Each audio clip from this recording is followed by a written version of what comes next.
reede hommikul astus Mahtjamäe talu viimane lehm miini otsa.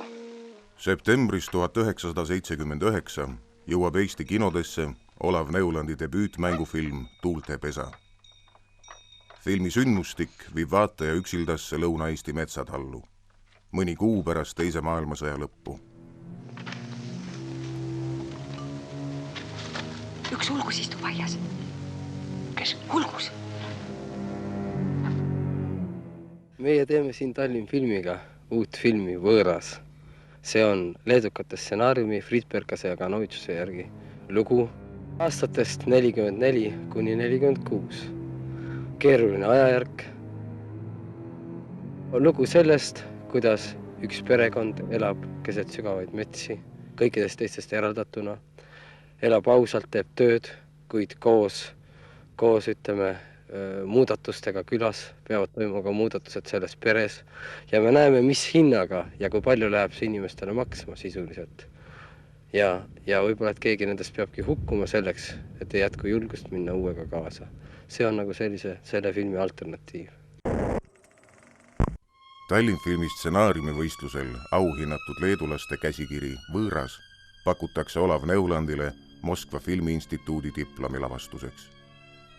Töö juhendaja on Gleb Panfilov. 31-aastane režissöör on varem tähelepanu äratanud põnevate harrastusfilmidega. Vändanud teledokumentaalid Helin, Oreli sisseminek, Oreli toonid. See on tegelikult eestlase saatus pärasõjaaegses Eestis, kus ühelt poolt on ju justkui venelased, teiselt poolt justkui sakslased, kolmandalt poolt veel metsavennad, et eestlane on ühesõnaga tõesti selles piiratud seisundis ja ükskõik, keda sa ei aita, on valesti. Võõras muutus Tuulte pesaks ja siis ta niimoodi segased tuuled viisidki ta minema Grisha Kromanovi käest Olav Neulandi kätte, mis oli ka ühtepidi ju tore, sellepärast, et Olav oli andekas ja noor ja selles mõttes väga hea, et ta tuli ja sai võimaluse. Läksime Mats Traadi juurde ja siis Mats kirjutas ümber selle loo, nii et ta muutus ikkagi Eesti looks.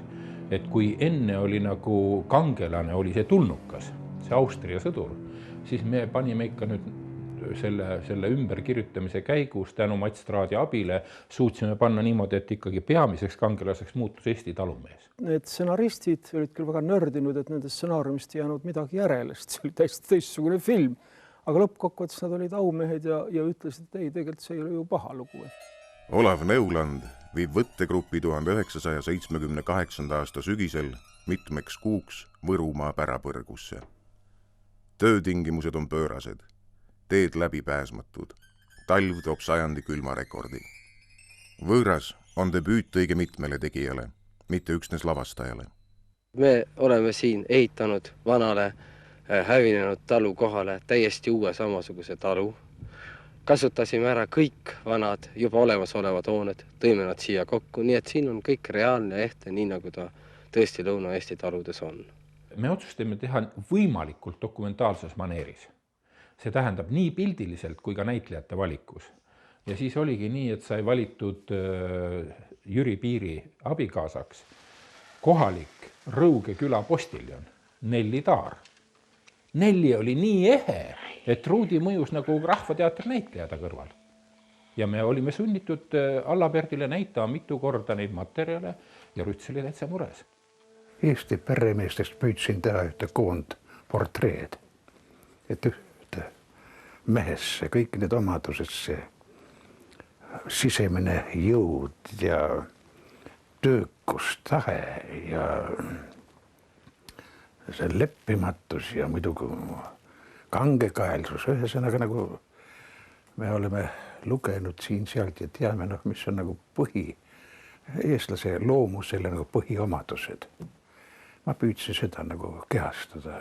Kas see pinge talle kõige rohkem kasuks tuli, aga filmile tuli kasuks sellepärast, et see üleüldine tema kramp ja pinge, see mõjus hästi, sest aeg oli selline. Tal oli kogu aeg nuga seljas ja kuul rinnus seal ju. Ühtegi päeva ei olnud rahulik. Et ilme ja olek oligi kasulik niisugune, millal tuleb surm. millal kõigel ots. Ja Allabertil oli väga raske leida seda mittemängimise maneeri. Sest Nelli Taar, tema ei mänginud kunagi midagi, tema oli Nelli ja oligi Nelli. Ja siis Allabert pidi ennast selle järgi nagu mugandama. Et mina alati küsisin Arvo Iholt, ütle alati, millal ma olen temaga ühes kaadris. Sest siis ma pean olema väga ettevaatlik. Sest kui mina midagi teen ja ütleme see Nelli ei tee midagi nagu ta oligi lihtsalt, tubli perenaine, siis kohe on vahe vahel, kas nüüd mina valetan või tema valetab.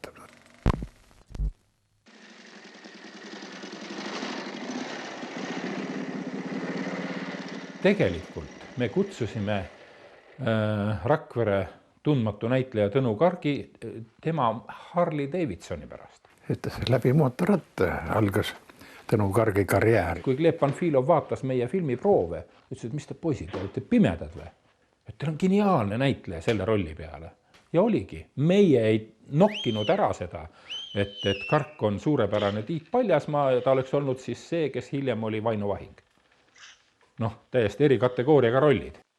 Üleliidune kriitika ja ka meil Tatjana Elmanovitš tunnustas Tõnu Kargu külavolinikku. See oli tõepoolest ebastandardne külavolinik, eksalteeritud noor mees. Võta vastu kingitus Nõukogude võimult, mis? Ma pidin kõva häälega rääkima ala lõpmata seal, sellepärast ma olin uljas, noor ja uhke ja tähtis. Teadsin ainult, et ma ei taha, et see kommunist väga mölakas oleks. Me mõlemad, nii-öelda ülemuste ees algajad filmitegijad pidime tõestama, et me suudame teha tunduvalt paremini, kui mõni eelnev või paljud eelnevad filmid on olnud. Noor grupp oli. Arvo tahtis ennast näidata, Olav tahtis näidata ja selles mõttes oli see õhkkond oli tegelikult jõle kihvt. Neuland ise tahtis ka rääkida. Ise tahtis ka kuulda näitajate seisukohta. Selles mõttes ta võttis ettepanekud teinekord vastu, eks ole. Ta oli nagu avatud. Aavik, Allabert ja Neuland, nad istuid õhtuti koos, mind kutsuti ka vahest, hea küll, tule. Istu meiega, me räägime stsenaariumist. Olgu, istu siin, ole vait. Ja siis pudel viin oli laua peal ja siis räägid ja ikka vaieldi päris kõvasti ja ikka niimoodi ja ei niimoodi ja tehti ikka nii ringi kui vähegi võimalik, aga kõik see lõppes sellega ära, et Olav tegi hoopis kolmandat moodi hommikul. See oli küllaltki tüüpiline värk, et Olav tuleb hommikul, kui me just ärkasime, tuleb minu juurde ja ütleb, et tead Arvo, see film peab olema teisiti tehtud. Nüüd täna me teeme hoopis muud. Aga mõtlesin, et oljad, kuidas kurat sa selle kokku paned? Üleeile me tegime ühtemoodi filmi, täna me teeme teistmoodi, ülehomme me teeme kolmandat moodi filmi. Et mõtle sellele, et see kompott peab sul ükskord kokku minema. Vaat see oli tema puhul teine moment, et ta hirmsasti armastas improviseerida, aga kaotas nagu selle punase niidi, mis asjad koos hoiab. Olav tahtis, et filmitakse terviklikke pikkade juppina, nagu öeldakse, stseenkaader, ühe kaadriga stseen. Vaat need olid tehniliselt jõle rasked. Järvelt kuni majani oli kõva 200 meetrit, porist jalgrada. Ja me otsustasime, et me paneme selle nagu ühe jutiga, jookseme maha. Mina jooksen kaameraga ees ja Anne paneb kõigest jõust mööda seda porist rada. Kurat, ja seda tuli 3 duublit teha. Mul oli küll keel vesti peal, nii et 50-aastase mehena ei teeks seda ära.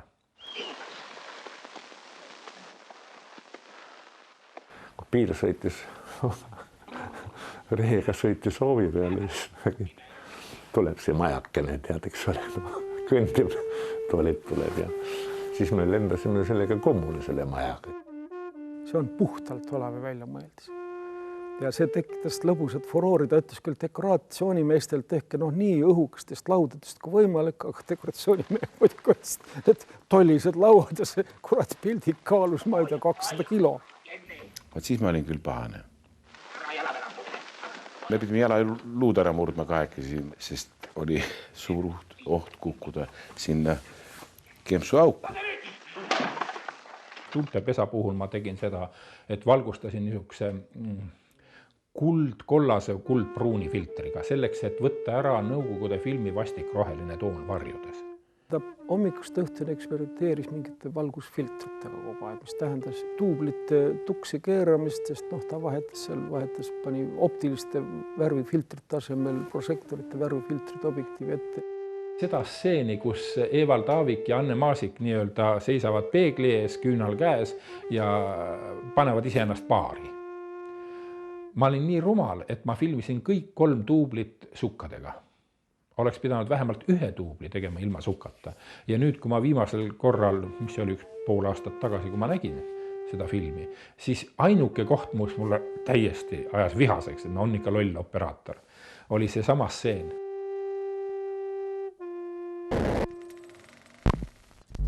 Poisid paaniliselt helistasid ja kellesid ja otsisid eriti Mosfilmi trikimeeste, et kuidas filmida episoodi, kus aeglaselt kõndiv voori hobune, viljavoor ja punavoor, aeglaselt kõndiv hobune kukuks jala pealt. Kõige raskem oli mul metsavaheline sõit, kus mind saadeti viljanormi viima. Ja kui metsavinnad ründasid metsa vahel, ma olin ree peal üksinda. Ja hobune, kelle nimi oli Uku, mis oli seal Rõugemaa posti hobune, teda tundsid kõik praktiliselt. See hobune oli igivana ja see pidi jääma tema viimaseks tööks. Ja siis võeti vastu see üliraske otsus, kupatati ära kõik pealtnägijad, 2 kaameraga võeti ja otsiti Võru parim jääger, et tapaks valutult ja mis ka toimus. See ei ole trikk. See oli vana 28-aastane hobune, kes pidi minema tapamajja, kuid Olav nõudis seda, et see hobune lastakse kaadris maha ja mina pidin seda filmima. Ja seda filmiti 2 kaameraga korraga. See oli selline naturalism, teatud moel isegi võigas ja see erutas vaatajaid, see oli vormi poolest uudne.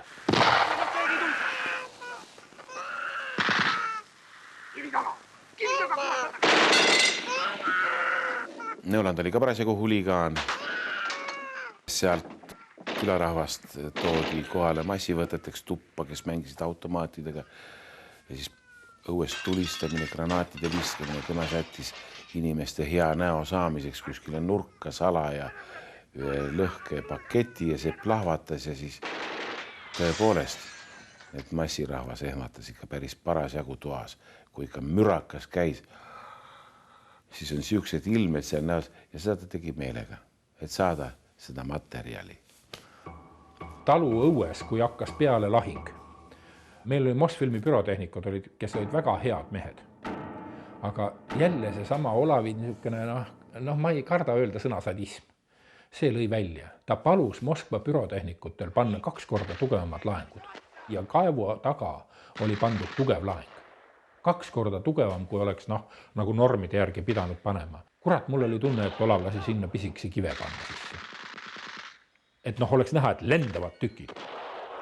Ja sealt jooksis Tõnu Kark mööda ja tema jala all praktiliselt 20 senti jala kõrval käis 2 korda kõvem mats. Ja siis oli nii, et jumala õnn, et oli see paks sinel, eks ole. Aga Tõnn ütles, et kurat, valus on ju. Ma ka väga tahtsin hästi teha. See, et ma tsikliga sõitsin. See, et ma talvel sain selle Harley käima kõik. Ise putitasin ta korda seal. See, et fantaasia lendas, et ma panin selle täägi sinna ette, et köied ära tõmmata. Tahe oli, nii suur tahe.